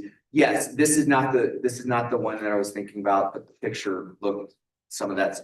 The fence request is so that they are secured from this currently unsecured home that is in disrepair, which I sympathize with, but at the same time, that I don't believe qualifies to meet the hardship to allow for a 9-foot fence between the properties. Sorry about that. Yes, I apologize. I just The wasn't sure. I picture just threw wanted to me make sure and that's I what said. started on a whole different project, so I apologize for that. All right, thank you, Robert. But yeah, the additional living space within the existing home, so we are supportive of them being able to add a second story. The district allows for a second story. There are other 2-story homes in the district. Like I said, VAR will weigh in on how much of that the existing roof can be removed. Thank you, Robert. I also noted, there was a comment from the Preservation Society. Yeah, we did receive comment from the Preservation Society being not in support of the special exception. I don't think they spoke to the variance, but their comments were specific to the special exception. Do we have anybody here opposed to the application for 78 Cypress Street? Seeing no one opposed, do we have the owner applicant? All right, sir, you want to come up? Yes. Thank you all. Appreciate you guys hanging in there, subbing with me. Like my wife and I want to continue to maintain, living downtown. We currently have one child now, Finley, and she's pregnant again. I never set out to build a 9-foot fence by any stretch. It was never kind of my goal. My goal is to maintain the ability to continue to live and have a healthy pregnancy and a healthy family, plant in the yard and such on the property. We've already endured an asbestos abatement next door, which is continuing to accelerate the fragmentation and disrepair of the home next door. Alongside of the lead-based paint, DHAC has been out there on multiple occasions, right? And the coaching and the evidence to which they provided is, anything that you can do to limit and shield the amount of lead-based paint flaking and chipping coming over to your side of the fence would be appropriate. I'm not asking or pushing nor pestering owners of the property, the city. I'm trying to control the things which I can control, which is the environment, property. Again, this is the extraordinary circumstance here is not everyone lives besides homes that are in complete disrepair and imploding. And additionally, there is a family of raccoons that lives in that house as well. I have a dog, my first son. Outside of that too, and we have him out there late at night. And look, this is all about safety. Right? It has nothing to do with I'm trying to do anything other than that or create an environment that isn't, focused on the lead-based paint, asbestos, and the windows that are adjacent on that property line as well, it should be noted, are completely caked in black mold as well. One of my bigger concerns is that those windows do sit above the 6-foot mark. So should they come out of the side sills for any reason, become unsecured, they could come over that 6-foot fence, which was one of the other reasons which I had asked for the 9-foot fence. And then the special exception piece, I would absolutely be opting into the BAR construct for review. I think I'm very much in support of that, preserving the peninsula in itself. I don't send more maps the last single days to get my library card. So I really appreciate all the consideration. All right, thank you, Mr. McLaughlin. Any questions for the owner while he's here? Yes. I have a couple of questions. Were you able to get any letters or talk to the neighbors? This is It's a little complicated situation. Adjacently, there's several different people involved in it. I think the actual owner has dementia, so no, I couldn't. Yeah. Did you try on the right side, on the east side? So that's a tenant, it's a renter that lives on that side. I know that I was not able to speak with the tenant. It was kind of a impromptu tenancy because of a separation. So I frankly was not trying to,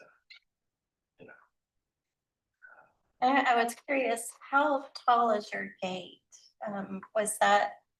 The gate, so originally the grade, so that the gate is, I think, 6 feet, I believe. So the grade was originally up higher on the property, but because of how the water was flooding on the property, so you can see there that there's a gutter on my neighbor's property right there, which I ended up tying into my gutter system that I had to put in because it was flooding the property. So they scraped the grade back a little bit for some of the water purposes, but it was at 6 foot grade. at the original point. Is the, sorry, I have to get up and I apologize, I don't like doing this, but is this the property line, is it actually up against their house like So, the eve? And the gate goes all the way up to the house. yeah, to answer your questions. Originally, it was unsecured. There was a fence that sat further back and the contractor just moved it up completely in parallel with where that was originally. You know, like I would not build the fence, just to be clear, without ensuring that the neighbors were like violently aware of what was going on. I did replace a chain link fence on the back side of the property already, which was done with their approval years ago when I moved in. If you look down the back left side there, you're free to see the shed. But you know, like I feel bad, right? Like I'm sure they don't want the property to in the shape it's in, right? I'm just trying to keep my family safe there. Like it's currently too, like my wife is a pediatric nurse practitioner, so hearing about the asbestos and lead-based paint, there's not much I can do, right? Except do all I can do.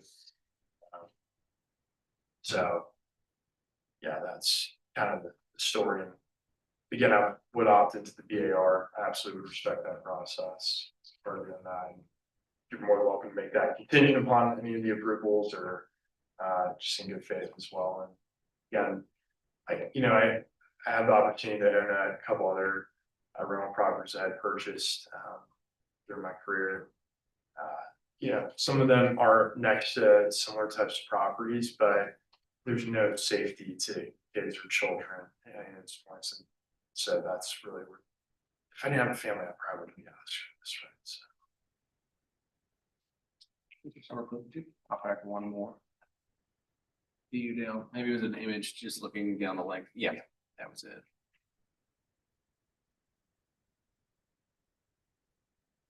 So you can see that top band right there, that's completely falling out. Do you have a fence at all along this side? No, I didn't put in a fence there. The reason being is because I was getting ready to start building the fence and then they started the asbestos abatement. And I didn't want to impede that. They said that they needed access to wrap the house appropriately, which I appreciated. Frankly, my wife and I ended up vacating and we had to go rent the Airbnb for a while. So I wasn't trying to hamstring the neighbors. And that was kind of the situation.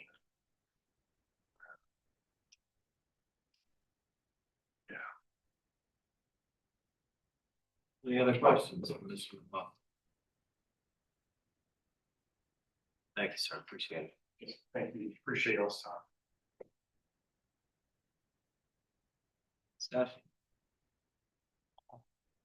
Encouraged to hear that they're intending to opt in.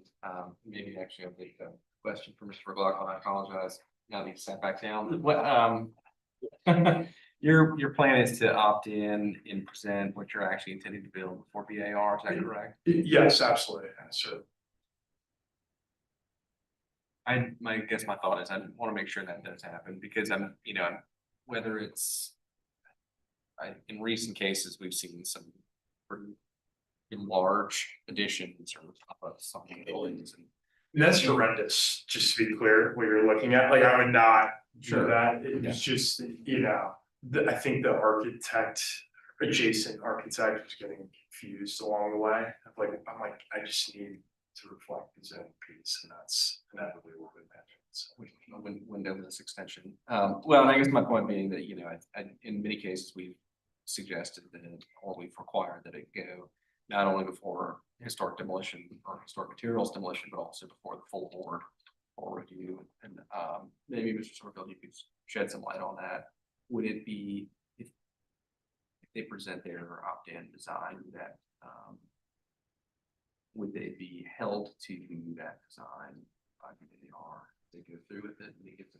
Yes, so the opt-in process that was established for the demolition purview area allows for, if a property owner who's in demolition purview chooses to have their whole project reviewed, then their whole project is reviewed, the demolition and the what comes after. Because the argument was that the board was disallowing a number of demolition requests, with the assumption being that they were doing that because they could not see what comes after or take into consideration. Even if someone was presenting to them the what comes after, they could only look at the demolition request that was before them. With the opt-in process, they can actually bring it as a package showing the portion that would be removed, what would be retained, and then how would an addition be done. And that approval is for the whole.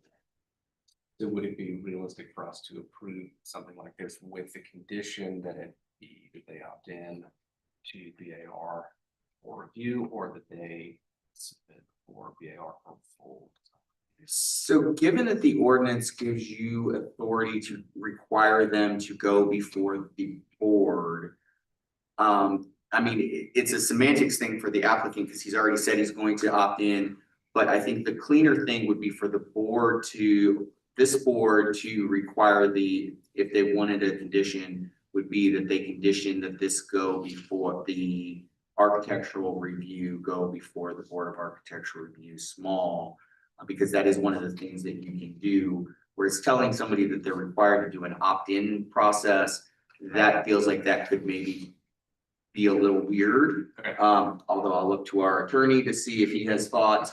I just think since the ordinance specifically gives you the authority to have an applicant as a part of your approval authority to go to the board for the architectural review board, I think that would be the more appropriate condition versus saying you have to do this opt-in process, which essentially does the same thing. Understood. That clarifies it. Thank you. So further clarification, please. So I understand the demolition component of the BAR review. Are you saying that the addition would have to go before BAR to make sure that it complements the neighborhood character? Would they review that or only? If you did the opt-in process, then yes. If you condition that it goes to the BAR for full architectural review, then also yes. If that wasn't a condition and he chose not to do the opt-in, he's only required by ordinance to ask the BAR to review his demolition of any historic materials. So essentially the roof, based on what we currently know. So again, yeah, so it just depends on which lane we go. Many of the lanes still arrive at the same destination. Yeah, I guess that, I mean, I agree with the Preservation Society that it does seem like an unreasonable anticipation of non-conforming use because the houses are so close together. I mean, you can see how close they are. So it's difficult, again, meeting that special exception of, are there impacts to air and light and things like that when we don't really know. Just saying that there's not doesn't really make it so. So I'm struggling with that, but I would feel better if we required BAR review for the design. Yeah. To ensure that. You can be sued. Sorry.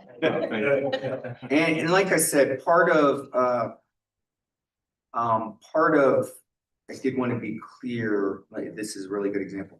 So while the architect has shown essentially the envelope that they would be looking to potentially have available to them, while I can never guarantee what any board, not this board, not the Board of Architectural Review small would do, I can tell you based on what they have been approving lately, they would not approve for the entire removal of the roof from the historic structure. They at best have been doing somewhere in the 30 to 40% range. Again, I have the sense from having heard from the applicant that there's a real interest in not doing something that's the camelback or the humpback, something that is appropriate for the area. So hopefully at BAR they would have really good architectural drawings. Like I said, I think you have the authority as a part of this application to require that they go before the Board of Architectural Review for the full review of their addition, not just the demolition of the historic roof material. All right, so we've got two applications really for this property. One is the special exception. Second is the variance. So I think we ought to vote on them separately, particularly given the city's recommendations and or support for a potential condition on the special exception requiring Board of Architectural Review approval. And I guess we're ready to entertain a motion. I'll make a motion to approve the special exception with the condition that the project go before BAR for full. All right, there's the motion. Is there a second? Goodwin seconds the motion. All in favor, please say aye. Aye. Any opposed? None are opposed. The special exception is approved with the condition that you for the city's Board of Architectural Review.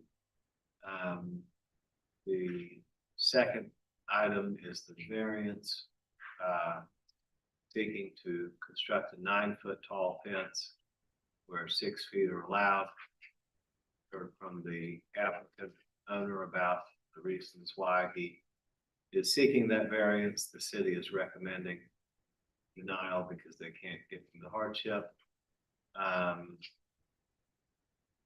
I did have one question. Asbestos abatement. Go ahead. I just wanted to clarify we could not get to the hardship. We wanted to acknowledge that there were the environmental concerns that they raised. However, the request is for a 9-foot perimeter fence. And so we can't get to a hardship for the whole fence. I think there would be a legitimate conversation about them trying to create, with there being no anticipated, renovation, redevelopment plan for the house in question. Staff did want to be clear that we were acknowledging the fact that there seems like there's some environmental factors there that you're trying to shield yourself from, but the request was for a 9-foot perimeter fence that will far exceed what was presented as the reason for it. I get you don't want to do a 9-foot fence and a 6-foot fence. It's going to look a little weird, but at the same time, a 9-foot fence all the way around your property starts feeling kind of compoundy versus neighborly. So this is why I wanted Mr. McLaughlin up here, because I want to ask you one more question. Sorry, I wanted to just clarify that for purposes. Is the asbestos remediation project still continuing today?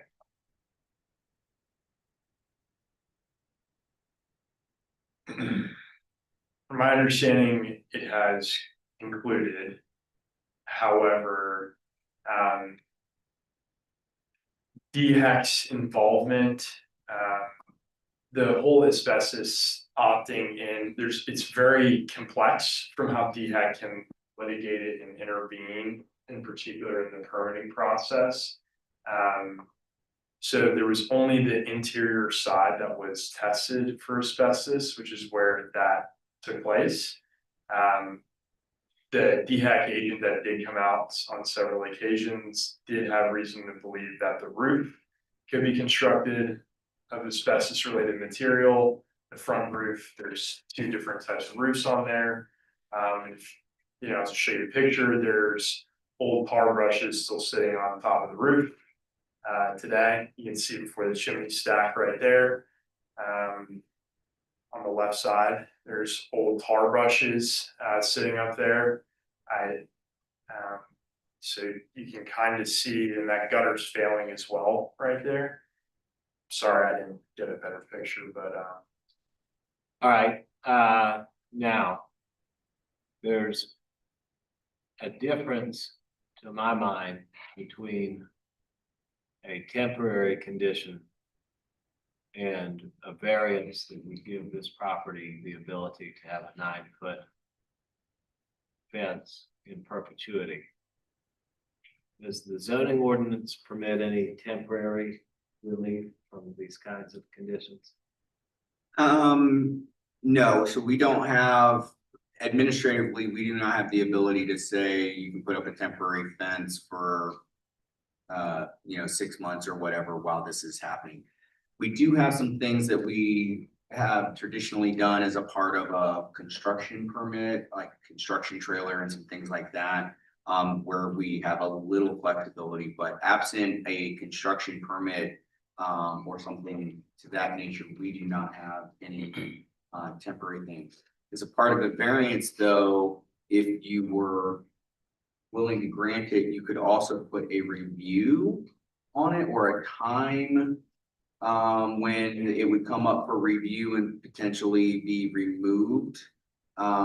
That's always something I don't recommend, just because they're going to invest money and construct something. Right. It's not as if it's just a use of the property, it's an actual structural approval. But technically, if you did have a concern about the temporal nature, like I said, that was from a staff perspective, we were, in reviewing the application, we were mindful of the fact that this house, there's no date certain when these issues will be remedied. And more specifically, the small child with the potential for there being lead paint associated with the property, to, better securing that. Again, 9 feet feels like a lot, but we could see that, trying to do, as a parent, whatever you can to make sure that your kid stays away from stuff. Just again, the request was for the entire property, and we couldn't see that. So when I'm looking at this, which side is the, Yes. what direction am I looking? So you're looking at the front door of the. Yeah, but east, west, north, south.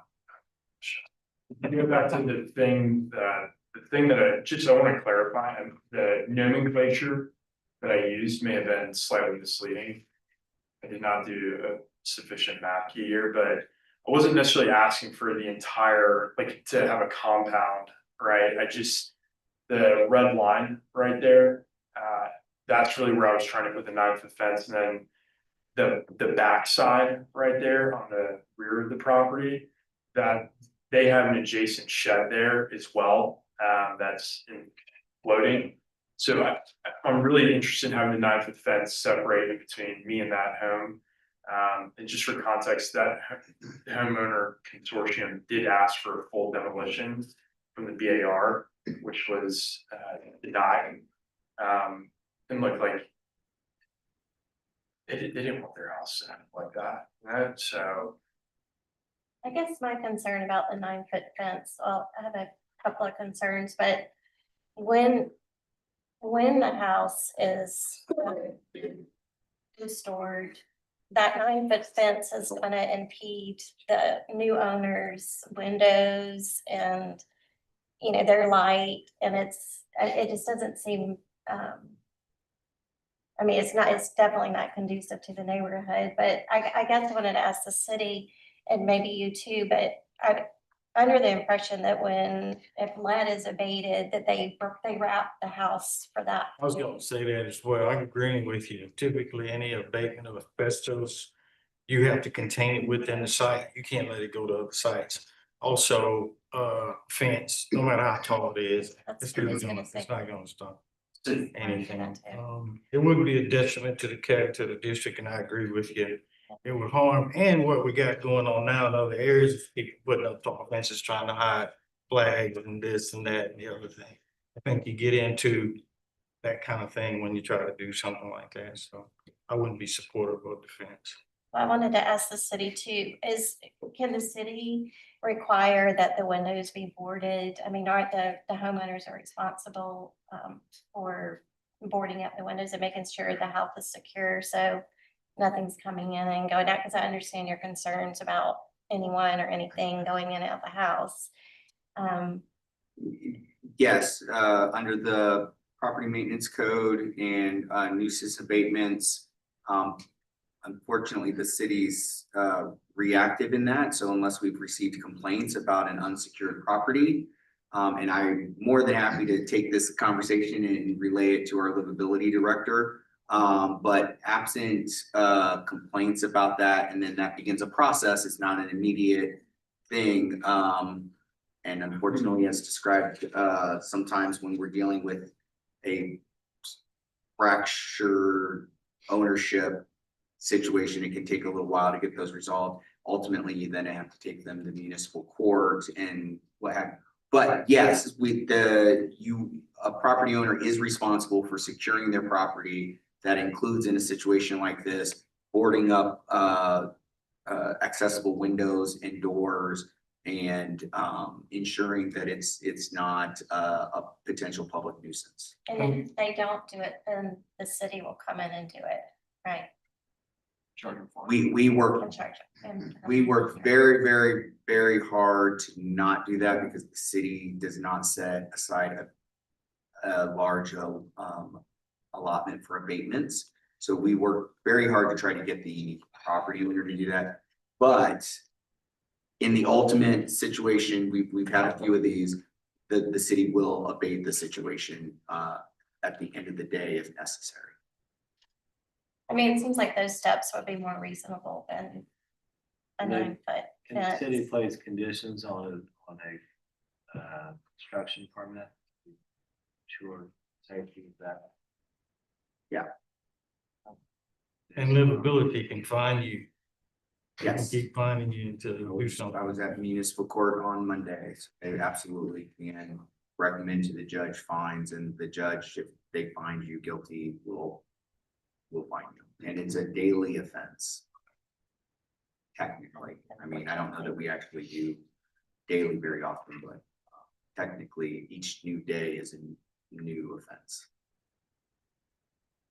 May I speak, please? So the lead-based paint situation, I respect your opinion on that, but DHEC came out and had a conversation about it.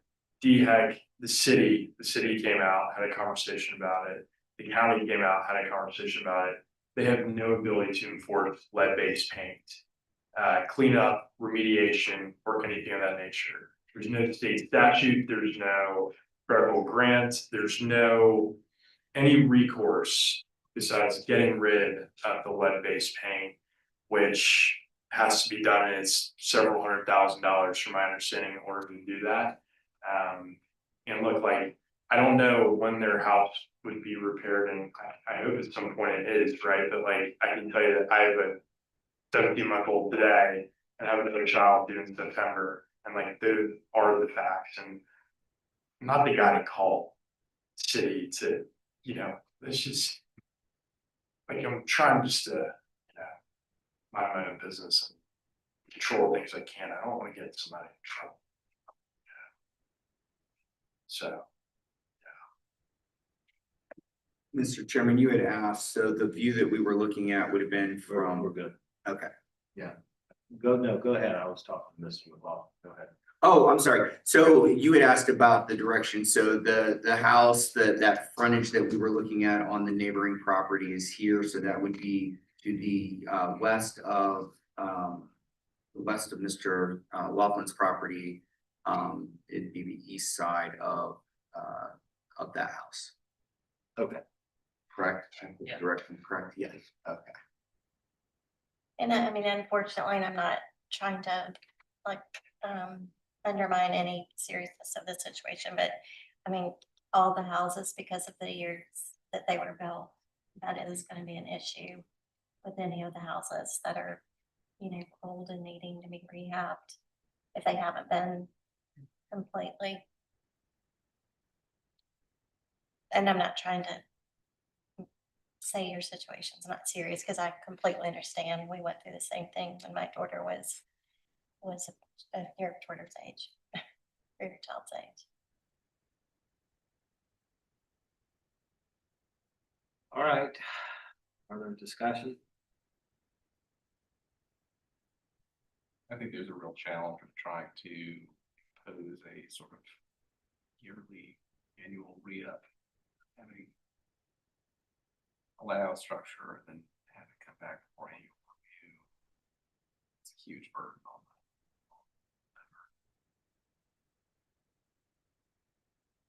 the sympathetic to the news position. 3 feet, I mean, is that 3 feet make a big enough difference?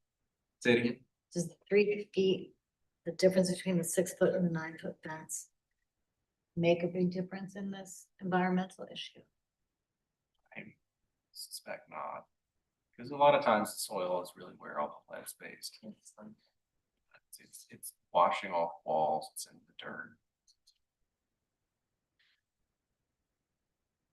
Unless it's a fully encapsulated wall, and at this point, it's probably already in the soils throughout the whole neighborhood. And even in that house, which has been renovated recently, probably has significant lead soils as well. I hate to say it, but I think All it's the houses. Well, that's what I was It's going in to say, nature but I control. just said it as Yeah. eloquently as you. Well, I've only done this for about 4 years, and you all,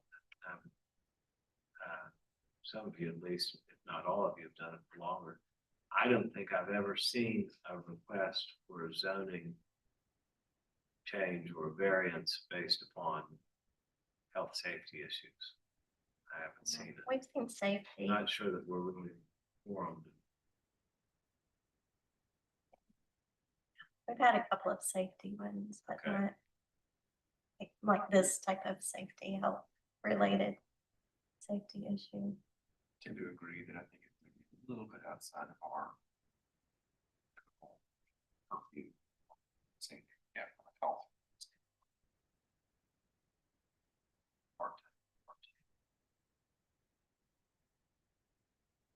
Hard to use that as our sort of driving direction. I mean, I sympathize with the owner, I mean, as far as the aesthetics of the neighboring property and then, you know, the concerns for the health and safety. But I mean, we don't know if it will help. And also I do think it does not fit in with the character of the neighborhood. I don't know if we have any 9-foot fences. And I think it would create additional issues for the next property owner coming in to, you know. The alternative. Oh, hold on.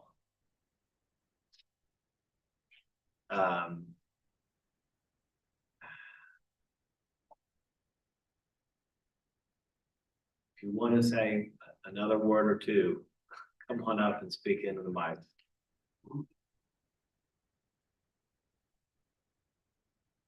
I mean, like the, Briefly, not to argue, but just.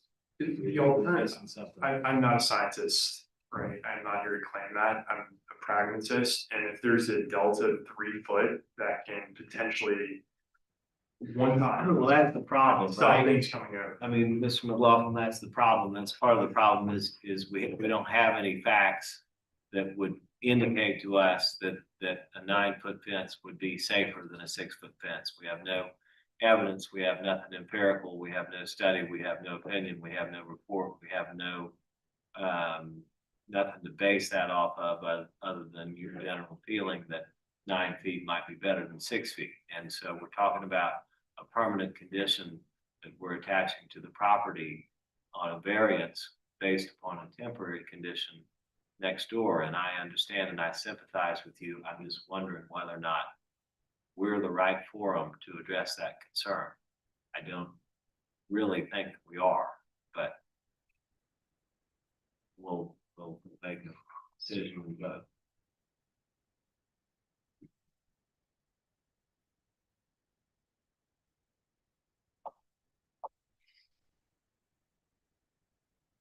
I don't like it, but I will be the bad guy.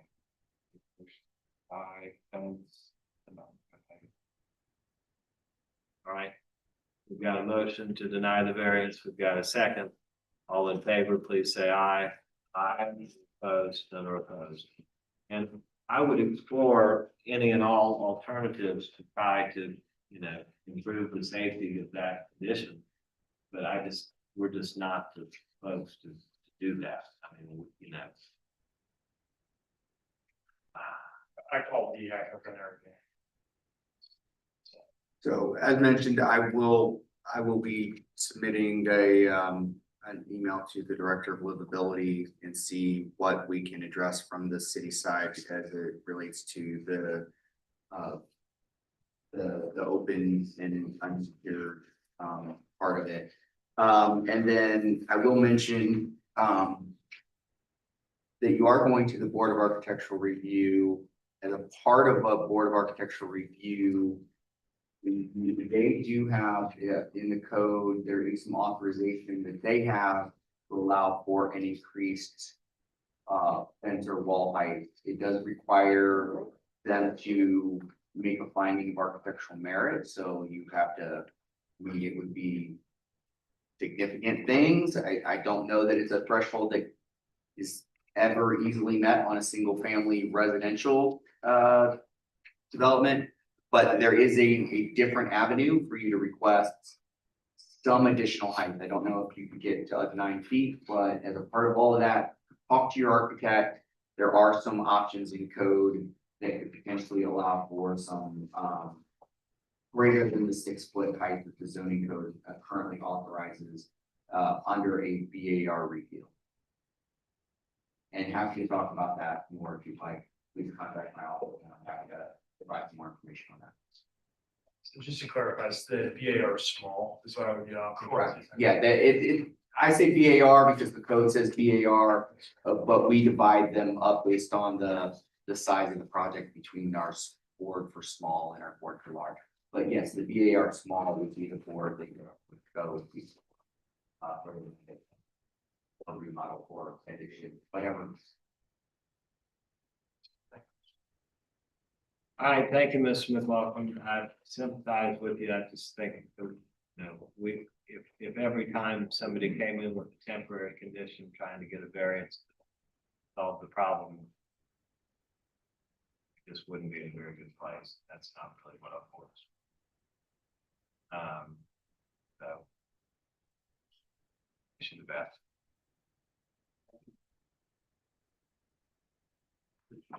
And then just a reminder, we do have a special board meeting next Tuesday, March 10th. That will be to hear an appeal of the zoning administrator decision regarding 647 657 King Street. So for those of you who will be joining us for a three-peat, because we'll have 3 meetings in a row here in the month of March, and I apologize for that. So we will have that meeting on March 10th, and then we will have our regularly scheduled meeting on March 17th. All right.